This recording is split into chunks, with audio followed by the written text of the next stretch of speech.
안녕하세요. 오늘 저희 손에는 여러분이 보내주신 인간과 반려동물의 그 깊고도 좀 복잡한 관계를 다루는 자료들이 있습니다. 네, 보니까 반려동물 사별 후에 겪는 슬픔 상담 내용도 있고요. 또 감동적인 교감 이야기들, 그리고 여행 트렌드 변화에 대한 글도 있네요. 네, 그리고 독거노인에게 반려동물이 어떤 영향을 미치는지 그 연구 논문까지 정말 다양하게 보내주셨어요. 이걸 통해서 반려동물이 우리 삶에 어떤 의미인지 그 관계의 여러 면을 한번 깊이 들여다보죠. 네, 좋습니다.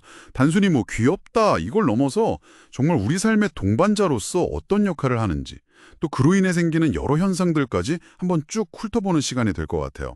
여러분께도 새로운 통찰을 들을 수 있으면 좋겠습니다. 자, 그럼 첫 번째 자료부터 볼까요?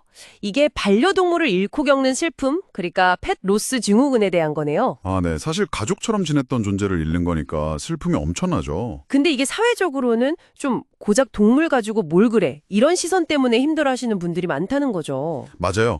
그 슬픔을 제대로 표현하거나 위로받기 어려운 현실을 딱 짚어주고 있어요. 그 슬픔 자체를 인정받지 못하는 게 또 다른 고통일 수 있고요. 정말 그럴 것 같아요. 네, 그래서 자료에서도 이 슬픔은 지극히 정상적이고 충분히 애도할 필요가 있다고 강조합니다. 그럼 어떻게 극복하는 게 좋다고 나와 있나요? 뭐 여러 가지 방법이 제시되는데요. 예를 들면 사진이나 유품 보면서 추억을 떠올리거나 아니면 뭐 반려동물에게 편지를 써보는 것도 좋다고 하고요. 아, 편지요? 네. 그리고 비슷한 경험을 한 사람들과 모임에 청해하는 것도 도움이 된다고 해요. 혼자 힘들어하는 것보다 훨씬 낫겠네요. 그렇죠.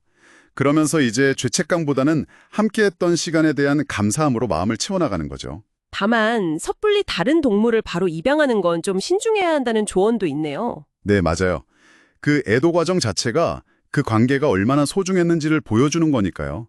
충분한 시간이 필요하죠. 네.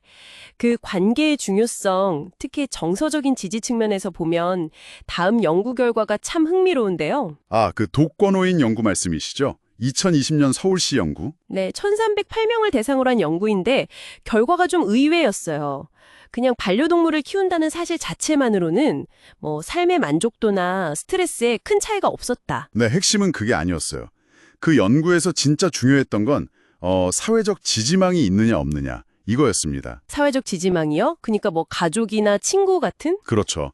어려울 때 의지할 사람이 없는 독거노인 분들 있잖아요. 그런 분들한테는 반려동물이 삶의 만족도를 높이고 스트레스를 줄이는 아주 뚜렷한 긍정적 효과가 나타났어요. 오, 정말요? 네. 근데 반대로 기댈 곳이 있는, 그러니까 사회적 지지망이 있는 노인분들한테는 통계적으로 큰 영향이 없었고요. 와, 이거 되게 중요한 발견인데요? 그렇죠. 이게 뭘 의미하냐면 반려동물이 사회적으로 좀 고립된 분들에게는 인간관계를 대체하거나 보완해주는 어떻게 보면 필수적인 정서적 안전망 역할을 할 수 있다는 걸 아주 강력하게 보여주는 결과예요. 단순히 있으면 좋다 정도가 아니라 어떤 분들에게는 정말 필수적일 수도 있다는 거군요. 바로 그겁니다. 야, 이런 깊은 유대감은 정말 가끔 우리 상상을 뛰어넘는 모습으로 나타나기도 하잖아요. 보내주신 레딧 사연 모음에도 그런 얘기들이 있었어요. 아, 네, 저도 봤어요. 그 항암 치료 중인 주인을 고양이들이 번갈아 가면서 돌본다는 이야기나 맞아요. 그리고 주인이 우니까 돼지가 꽃을 물어다 줬다는 거랑 얼음물에 빠진 아빠를 개가 구해낸 이야기. 말라미트 빅스였죠? 네, 그런 이야기들 참 감동적이죠. 특히 그 미국 베이커스필드 사례는 정말 유명하잖아요. 어린 주인을 개가 공격하니까 고양이 타라가 막 달려들어서 구해낸 거요. 아, 맞다. 그거 CCTV 영상도 있었죠? 와, 정말 용감했어요. 네, 원래 길고양이였는데 자기를 입양해준 가족을 지킨 거잖아요. 이런 사례들이 단순한 뭐 우연이나 미담을 넘어서 동물과의 교감이 얼마나 깊을 수 있는지 또 얼마나 강한 충성심으로 이어질 수 있는지를 보여주는 생생한 증거라고 생각해요. 그렇죠. 그런 존재니까 이제 정말 가족의 일원으로 생각하고 함께 여행을 떠나는 모습도 너무 자연스러워졌어요. 맞아요.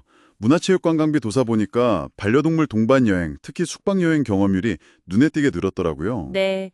그리고 이제 지자체에서도 이런 변화에 발맞추려는 움직임이 보이고요. 익산시 같은 경우는 아예 반려동물 친화 관광 도시를 만들겠다고 나섰잖아요. 네, 그렇죠. 관련 인프라를 구축하는 곳들이 늘고 있어요. 또 뭐 도각 캠핑이라든지 먹용 한옥살이 같은 좀 특색 있는 프로그램들도 생겨나고 있고요. 재밌네요. 네, 여기서 중요한 건 반려동물 놀이터랑 일반 산책로를 분리한다거나 펫카페나 관련 의료 서비스를 확충하는 것처럼 반려인뿐만 아니라 비반려인까지 모두 배려하려는 노력인 것 같아요.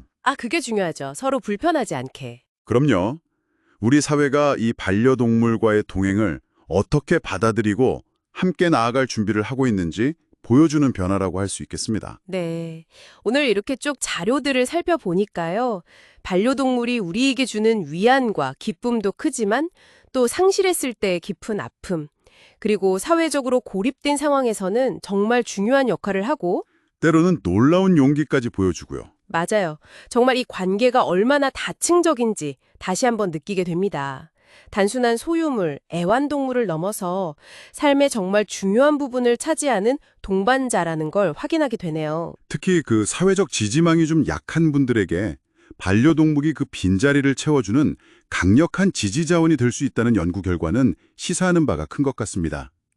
결국 이 관계는 일방적인 돌봄이 아니라 서로에게 깊은 영향을 주고받는 상호적인 관계라는 거죠. 네. 여기서 마지막으로 여러분께 이런 질문을 한번 던져보고 싶어요. 우리에게 이렇게 깊은 위안을 주고 때로는 정말 목숨을 걸고 충성심까지 보여주는 이 소중한 존재들에게 과연 우리는 어떤 동반자가 되어주고 있을까요? 생각해 볼 문제네요. 그들이 우리에게 주는 것만큼 우리도 그들의 삶을 충분히 존중하면서 함께하고 있는지 한 번쯤 우리 스스로에게 물어보는 건 어떨까 싶습니다.